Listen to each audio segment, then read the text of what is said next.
Джеймс Бонд може да здивне. Првиот електричен Астон Мартин е лимузина достојна за него. Прилагодувањето кон трендовите докажа дека нема да штети на имиджот на марката позната по октанската симфонија на V12 моторот.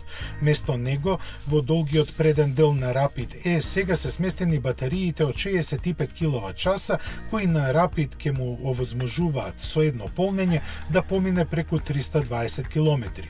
Иако можеби на прв поглед тоа не изгледа многу, битна ставка е дека забрзувањето до стотка трае помалку од 4 секунди, што е побрзо и од спортската верзија на оваа лимузина.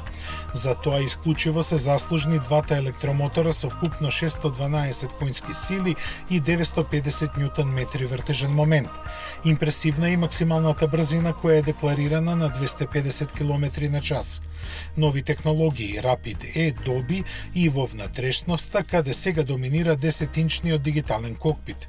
Интересен детаљ се и седиштата од црна кожа со син конец и импланти со иста боја, со кои интериерот визуално се поврзува со надворешноста.